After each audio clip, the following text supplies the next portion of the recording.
gotta focus on yourself, on your faith, on your dreams, on your mind, on your health, yeah. You gotta work, never tell, keep your head down, find what you love and excel, yeah.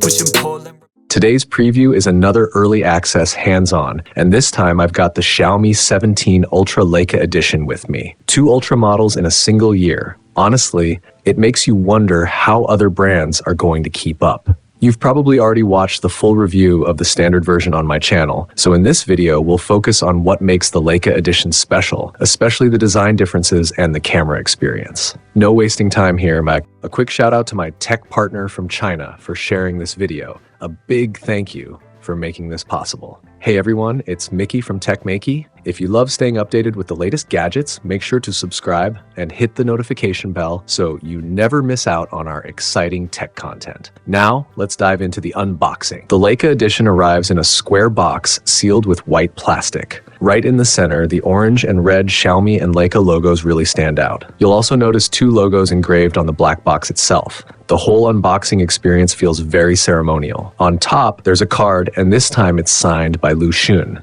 instead of Lei Jun. Moving to the second layer, you'll find a lens cover with the Leica logo, designed to be used along with a phone case. There's also a black and red woven wrist strap that's quite thick, along with a lens cleaning cloth carrying the Leica branding. I can't help but wonder how much this small piece of fabric costs. The charger bundle includes a 100-watt adapter that feels a bit heavy, with a non-foldable plug, plus an A to C braided charging cable. You also get a black faux leather case that isn't very thick, but the lens area has an extra foam layer so it can rotate slightly around the edge when pressed onto the phone. And now here's the main attraction, the Xiaomi 17 Ultra Leica Edition. Let me show it to you. 3, 2, 1. Our unit is the black variant. There's also a beige option made from a mix of fiberglass and vegan leather. The finish is matte throughout. Personally, I prefer the black version because it feels more refined and professional, with a slightly rough, pebbled leather-like texture. One of the biggest visual highlights is the Leica logo placed in the upper left corner of the back. On the regular version, you get an Ultra logo instead, but this red Leica badge is the first time it's been printed on a camera-style body like this, and it really adds emotional value. When you hold the phone horizontally, it genuinely feels like holding a Leica M series camera. The metal frame on both sides features a knurled texture for better grip. There's another Leica logo on the right side, while the volume buttons sit on the left. The phone has a rounded, retro-inspired shape, and when you're holding it sideways, your fingers naturally land near the plus button. Pressing it to take a photo feels surprisingly similar to using a mirrorless camera.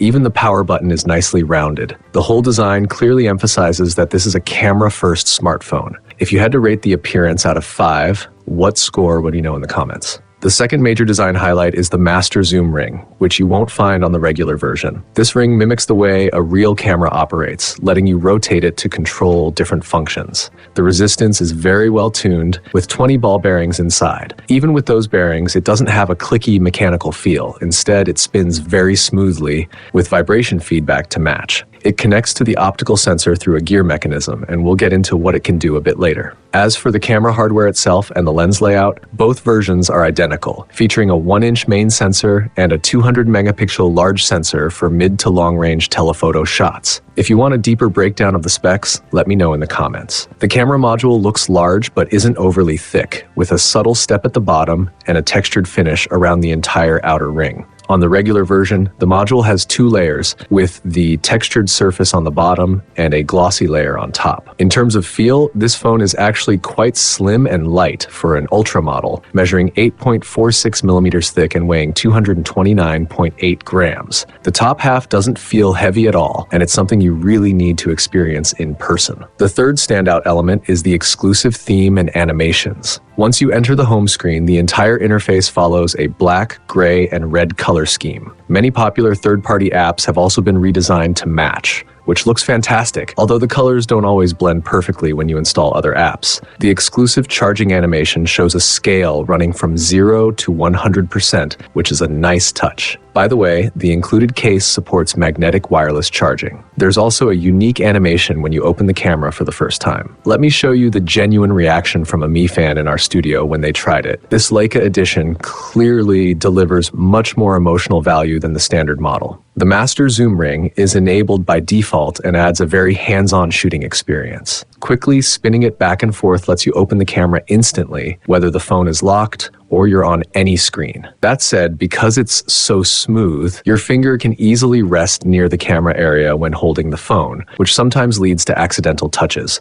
Personally, I also feel it might be a little too smooth. You'll catch yourself wanting to spin it without thinking while it's in your pocket or even while watching videos. Before you realize it, your gallery might be filled with strangely angled, unusable photos. You can customize how it works, including clockwise and counterclockwise rotation, and I personally use it mostly for zoom. When holding the phone horizontally, your fingers sit perfectly on the ring, making it incredibly easy to switch focal lengths. You can tailor it to suit your own habits, and you really don't need a bulky photographer's setup to enjoy a satisfying shooting experience. On top of that is also the exclusive Leica Shift feature.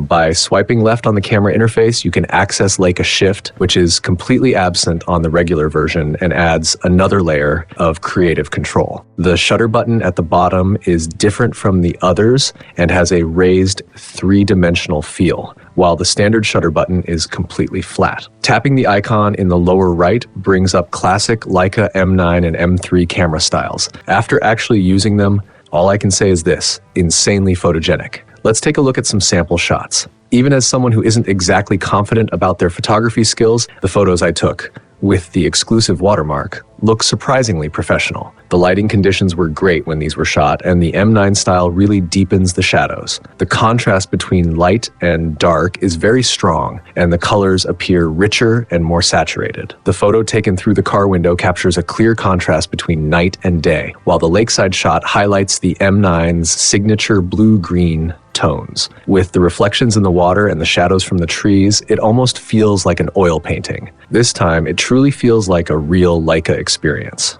When it comes to portraits, we mainly used Master Portrait, Leica Portrait, and the Leica shifted M9 style. Personally, I find the M9 style a bit tricky for portrait shots. The automatic white balance tends to fall slightly short, and skin tones take on a more film-like look, appearing darker and more yellow. In scenes that already have warm tones, my first reaction was, honestly, photographer, come out here. I promise I won't hit you. In outdoor roadside scenes without much light, the tones become deeper and details like nasolabial folds and dark circles can look a bit heavy. If you're not very confident shooting people, it's better to stick with Master Portrait or Leica Portrait. Both include some built-in beauty processing, and the straight-out-of-camera results look great.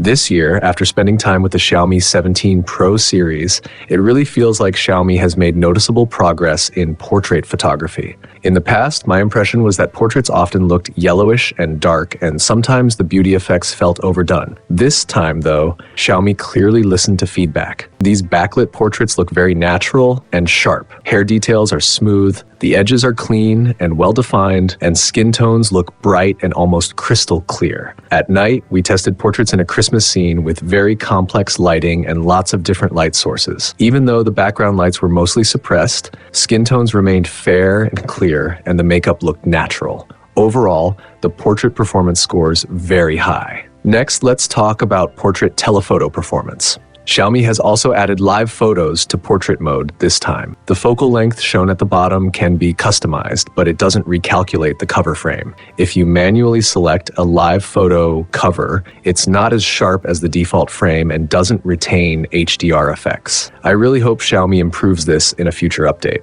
I shot both regular photos and live photos for comparison, and subjectively, I don't feel a huge difference between them. The Leica Instant M3 mode delivers a black and white film look. Let's check out some samples. It doesn't give you deep, pure blacks. Instead, the overall effect is softer and more delicate. We specifically went to an old neighborhood in Wuhan with towers, lakes, trees, and plenty of elderly residents. Even a casual shot there feels like a human-focused photo with a story behind it. If you still feel the effect isn't strong enough, you'll see the Leica Instant photos displayed below. Tapping on one opens a separate page where you can process and enhance the image further. Personally, I think it would be much more convenient if Leica Instant photos were automatically sorted into their own album. Right now, the gallery only shows a small badge in the lower left corner, which feels a bit inconvenient. Compared to the standard version, the Leica Edition also adds many more Leica filters in both the photo and portrait sections.